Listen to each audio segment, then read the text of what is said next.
네, 반갑습니다. 비가 굉장히 많이 오고 정말 난리네요. 이런 와중에도 또 이제 국민 알 권리를 위해서 이렇게 취재 열중하시는 우리 기자님들께 경의를 표합니다. 그리고 이 자리를 빌어서 저도 국민의 한 사람으로서 비가 많이 오고 이런데 우리 국민들의 피해가 없도록, 그리고 피해가 있는 곳에는 빨리 어쨌든 복구가 되고 또 피해 보전이 될 수 있기를 바랍니다. 오늘 이준석 씨 성상납 의혹 관련 김성진 참고인 5차 조사가 있었습니다.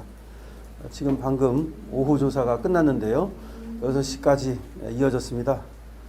오후에는 2014년에 있었던 일을 주로 조사했습니다. 물론 오전에 얘기한 것 같이 그 전에 2013년에 있었던 일들에 대한 보강 진술, 보강 증거 제출 등이 있었고, 그리고 이제 2014년에 있었던 일들에 대해서 진술이 이루어졌는데요. 먼저 저번에 한번 얘기는 했습니다만은 2014년 1월 9일 날 이준석 씨가 진행하는 파워 인터뷰라고 하는 목동에서 KT 관련 파워 인터뷰라고 하는 프로그램을 이준석 씨가 진행하고 있었는데, 여기에 이제 초대를 받아가지고 김성진 씨가 출연을 했다는 거죠. 그래서 그 자리에서 이준석 씨가 박근혜 대통령과의 친분을 과시하면서 교육에 대해서는 박근혜 대통령이 관심이 많으시다, 이런 얘기들을 하고, 그리고 이제 박근혜 대통령이 그 전해에 카이스트에 방문했던 그런 얘기들을 주로 했다. 그래서 이제 2014년 1월 9일 날 그런 일이 있었고, 점심을 이제 같이 했고, 그날 저녁에 다시 술자리가 있었는데, 거기에는 이준석은 나중에 오긴 했지만 양준혁 씨도 같이 자리를 했었다, 그런 얘기를 했습니다. 그리고 이제 2014년 1월 15일 날 국회의원 김상민과의 저녁 술자리가 있었다라고 얘기를 했는데요. 이 국회의원 김상민은 이준석이가 소개를 시켜줬다는 거죠. 그래서 이준석의 소개로, 이준석은 물론 나중에 만나게 됐지만, 늦게 왔지만 김상민하고 이렇게 만나게 됐고, 그래서 김상민을 만나고 나서 그 다음 날 1월 16일 날 500만 원의 후원금을 냈다. 그런데 이 후원금을 내는 데에는 이준석이가 김상민한테 후원금을 좀 내라, 이렇게 또 요구를 했고, 또 김상민을 만나봤더니 후원금을 내는 방법 이런 것들에 대해서 얘기를 하더라. 그래가지고 이준석이가 박근혜 대통령이 내려오도록 힘써준 것에 대한 고마움도 있고, 또 김상민을 만나보니까 국회의원이고 하니까 또 후원금 내고 하면 여러 가지로 도움될 것 같아서 500만 원의 후원금을 냈다, 이런 얘기를 했고요. 그리고 이제 2014년 1월 18일, 그로부터 이틀 후죠. 1월 18일 날 그때 이제 3차 술 접대가 있었다라고 얘기를 했습니다. 이준석에 대한 이제 3차 술 접대 자리라고 말할 수 있겠는데요. 근데 이준석만 있었던 것은 아니고, 거기에 이제 기획재정부의 공공정책국장이라고 하는 최 국장이라고 하는 분이 거기에 참석을 했다. 사실은 이 자리는 김성진이가 이 최 국장을 이준석이한테 소개시켜주는 자리였다. 그러니까 아까는 김상민 국회의원을 이준석이 김상진한테 소개를 시켜줬다면, 이번에는 거꾸로 김성진이가 이준석한테 기획재정부 공공정책국장을 소개시켜주는 자리였다. 왜 그러냐면 이준석이가 이런 거를 소개시켜주는 걸 되게 바랬다. 그 이유는 뭐냐면 클라스 스튜디오라고 하는 그런 업체를 운영하고 있었기 때문에, 그 당시 이준석을 김성진은 이준석 사장 이렇게 부를 정도로 하나의 기업인으로 생각을 했다. 그래서 자신이 하는 그 업체라는 것이 결국 정부 어떤 지원, 후원 이런 것들을 받아야 되는 사업이었기 때문에, 이준석이가 하는 사업 말이죠. 그래서 이준석이는 이렇게 좀 힘 있는 자리, 예산이라든가 이런 자리, 또 지금 교육업체 이런 것들에 힘 있는 사람과 만나기를 원했다. 그래서 그 전해에도 2013년 8월 20일에도 EBS 부사장을 한번 소개시켜준 적이 있었듯이, 마찬가지로 이 공공정책국장이라고 하는 것은 기획재정부에 내에서도 예산과 관계되어 있을 뿐만 아니라 어떤 아이디어라든지 또 창업이라든지 이런 것들과 관련되어 있기 때문에 이준석이가 하는 클래식 스튜디오로서는 이 국장을 알아놓으면은 사업하는 데에는 상당히 도움이 될 것으로 생각을 했고, 그래서 이준석이도 아주 좋다 그러면서 만나러 왔다. 그래서 이 국장을 보더니 90도로 인사를 하더라. 보통은 90도로 인사를 하는 것을 한 번도 본 적이 없는데 이때만은 이 국장에게 90도로 인사를 했다. 그리고 이준석이가 그 전에 만나보면 잘 놀지를 못했기 때문에 그 분위기를 띄우기 위해서 이 국장과 이준석이가 있는 이 자리에 미리 탤런트한테 얘기를 해가지고 탤런트를 오도록 했다. 그래서 남자 탤런트 하나, 여자 탤런트 하나가 그 자리에 동석을 해서 분위기를 띄우고 그렇게 소위 이제 술자리를 했다. 그리고 또 이제 자리를 옮겨가지고 뭐 2차에 가가지고 또 한 번 했고, 그래서 1차에서 한 120만 원, 2차에서 한 85만 원, 200만 원 돈의 접대를 했다. 뭐 이런 얘기인데요. 여기서 이제 탤런트는 뭐 실명을 밝히지 않겠습니다. 최모 씨라고 하고요. 남자는 뭐 서모 씨라고 하는데 그 유명한 사람은 아닙니다. 다만 어쨌든 이제 그래도 이름은 얘기하면 알만한 사람이라고들은 얘기를 합니다. 그래서 이제 그것이 3차 술접대였는데 3차 술접대는 말 그대로 1차와 2차가 있었지만은 성접대 이런 것은 아니었다. 이렇게 얘기를 하는 것이고요.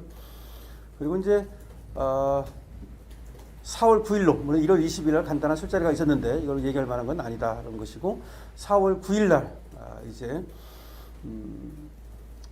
또 이제 소개를 받아가지고 이준석의 소개를 받아가지고 모임에 나갔는데 그 모임에 나갔더니 모경준 전 헌법재판관, 신동웅 당시 MBC 아나운서 국장, 배현진 당시 아나운서 MBC에, 그다음에 손수조, 그다음에 매경의 박 기자, 뭐 이런 사람들이 있더라. 그래서 거기 가보니까 한국판 프리메이슨과 같은 그런 어떤 영향이 있는 사람들의 어떤 모임, 한국판 프리메이슨 같은 그런 느낌을 받았다. 그래서 그 모임에 자기를 이제 넣어줬다. 그래서 거기 나가가지고 자기 소개를 하고 그 사람들의 질문을 받고 이렇게 했는데, 거기 들어가고 나서는 그 다음부터는 서로 굉장히 많이 도와주더라. 그래가지고 배현진이 많이 도와줬다.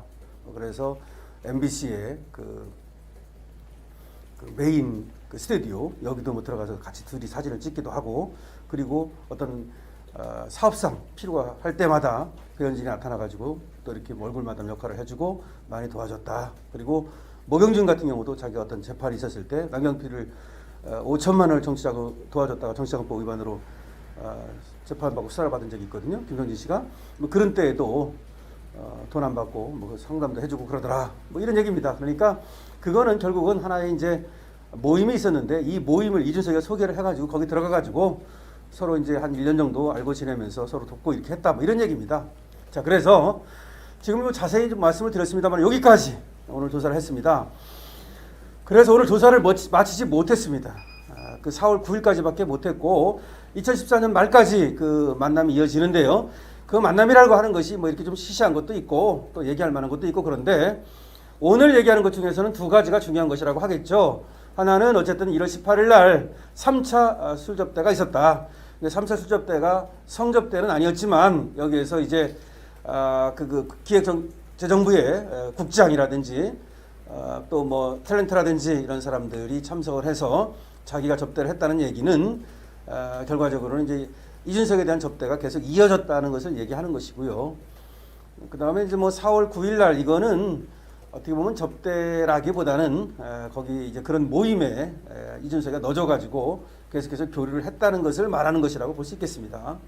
그래서 이제 그런 것들이 지금 이어지고 있는 건데, 오늘 다 마치지 못했고 다음 주 목요일 날 한 번 더 해서 이제 종결을 짓기로 했습니다. 이게 생각보다 이렇게 많이 나가질 못합니다. 뭐 이렇게 받아 쳐야 되고 또 조서를 또 이렇게 나중에 또 열람을 해야 되고 또 뭐 도장도 찍어야 되고 뭐 이렇게 여러 가지 시간이 많이 걸리기 때문에 생각보다 많이 못 나가서 불가피하게 오늘 끝내지 못하고 다음 주 목요일 날 다시 한 번 더 하기로 했다는 말씀 드리고요. 어쨌든 지금 가는 것은 이제 전체적인 어떤 사실관계를 파악을 해야 되니까요. 그 다음에 무슨 법률적 평가를 하는 건 그 다음 일이고요. 지금 뭐 공소시효가 남아있느니 안 남아있느니 뭐 또 이것이 법적 평가를 할 때 어떻게 되느니 뭐 이런 얘기가 있지만 그건 그 다음 일이고, 지금 이제 사실관계를 지금 진술하고 그것을 확정짓는 이 일을 하고 있는 것이고요. 그래서 김성진 씨와 관련된 것은 뭐 증거인멸 교사 이건 김성진 씨와 관계된 것은 아니니까 다음번에 이제 2014년, 15년까지 있었던 그런 사실관계를 진술하는 것으로 김성진 씨의 어떤 그 진술은 끝나게 될 겁니다. 어쨌든 이렇게 이제 브리핑을 하겠습니다. 혹시 질문 있으면 받겠습니다. 그럼 이제 다음 조사로 마무리가 되는 건가요? 예, 이제 마무리됩니다. 확실히 마무리됩니다. 오늘도 근데 오늘 마무리 짓기에는 너무 어려움이 있어서 또 계속해서 할 수도 없는 것이고 그렇게 된 것이고요. 다음번에는 오전 조사, 오후 조사를 하면 마무리를 지을 수 있습니다. 오늘 그럼 9시부터 지금까지 점심시간 빼고 다 조사가 예, 9시 한 40분부터 시작을 했고요. 예, 그리고 11시 한 반까지 했고 그 다음에 오후 1시 반부터 6시까지 꼬박 했습니다. 네. 아까 말씀드린 듯이 진술을 좀 자세하게 합니다. 그러니까 이 김성진 씨의 특징은 다른 사람하고 좀 많이 제가 다르다는 걸 느끼는데 아주 꼼꼼합니다. 그래서 진술을 아주 구체적으로 하고 그리고 그 진술과 관계된 자료를 하나하나 제출을 하고 그러다 보니까 시간이 좀 걸린다. 그래서 사실관계를 확정짓고 특정짓는 데에는 아주 그 김성진 씨의 진술이 큰 역할을 하게 될 겁니다. 뭐 그것이 법적 평가는 그 다음으로 치더라도 말이죠. 예. 그 2015년 추석까지 네, 그건 저번에도 나왔는데 2015년까지 선물은 건너갔습니다. 그렇다고 하면은 그 공소시효가 사실 이제 그러면 다음 달 말에 끝나는 거잖아요. 그 부분에 대해서는 좀 그런 것들은 생각하고 있는 것 같습니다. 어쨌든 이것이 조사만 되면 불러가지고 확인을 하는 데는 시간이 오래 안 걸릴 것이고 기소를 할지 할지 이제 모르는 거죠. 지금으로서는. 네, 그것은 모르지만 아마 공소시효가 남아 있고 그것이 또 경우에 따라서는 얼마 안 남았다는 것은 경찰도 알고 있는 것으로 봅니다. 하여튼 고생이 많으시고요.